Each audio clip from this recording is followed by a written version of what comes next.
Hi there, welcome to another episode of Exciting Careers in Power Systems Industry. In today's episode, we are going to discuss how electrical vehicles are opening tons of opportunities for electrical engineers. Over the last couple of years, there has been an explosion of electrical vehicles on the roads. Up until a few years ago, electrical vehicles were primarily owned by individuals who had particular inclinations towards EVs either due to brand loyalties, status symbol, concerns around carbon footprint, energy sustainability, and so on.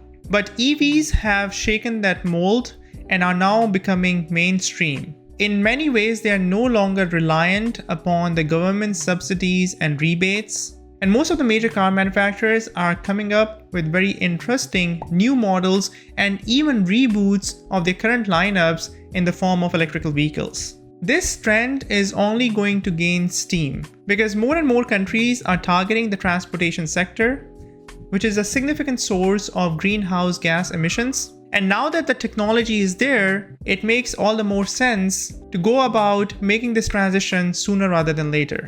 A lot of countries in Europe, for example, are taking a lead on this, with the goal of no new internal combustion engine cars on the roads by 2030. And within the US, different states have approached it a little bit differently. But the fact of the matter is that at this point, the EV industry, as I mentioned earlier, is not necessarily even counting on the rebates and incentives that are provided by the federal or the state government.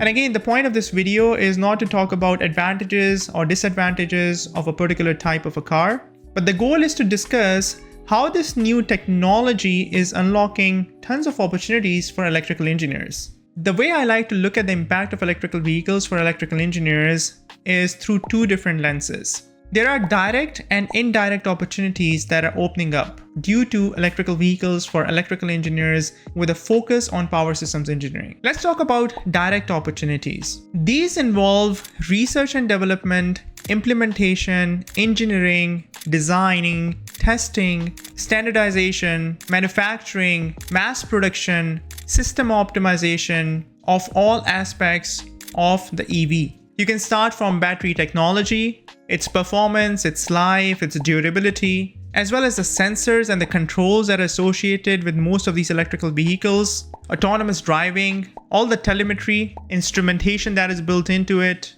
the different security features. And once you have all of that sorted out, you need to do a lot of testing under different scenarios, coming up with those tests, standardizing them, then bringing it to the manufacturing process, being involved in optimization during the manufacturing process, and the whole 9 yards. In every step of the way of this fast-track journey that I shared, there are opportunities for electrical engineers who have background in electronics, in power electronics, in instrumentation, in controls, programming, communications, testing, manufacturing, compliance, safety, quality assurance, quality control, and so on. The other aspect are basically the indirect opportunities that have opened up for electrical engineers. So most of these major car manufacturers are now setting up dedicated facilities where they are manufacturing electrical vehicles, because the existing manufacturing lines are more geared towards the internal combustion engine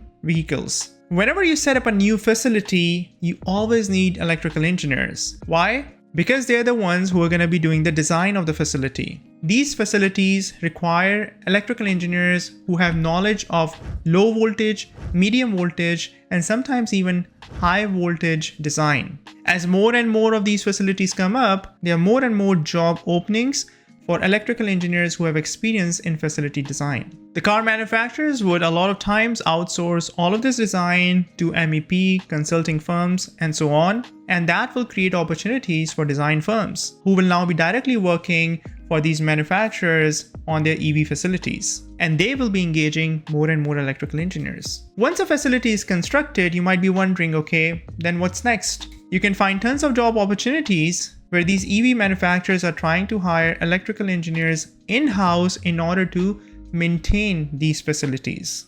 You need to have good understanding of codes and standards, hands-on experience with maintenance and troubleshooting, working knowledge of equipment in many cases, field experience with operations staff, demonstrated capabilities working on small, medium, large scale projects. All of these requirements are bread and butter of a typical power systems engineer. You might have gained this experience maybe working in the public sector or a private sector such as a utility, oil and gas, renewables, municipalities, MEP firms, mining and metals, heavy industry, or even in the residential or commercial sector. The best part of power systems engineering is that it carries over almost seamlessly. Now you can bring all of that knowledge, and obviously you have to be ready to learn a few new things in order to grow in a given role.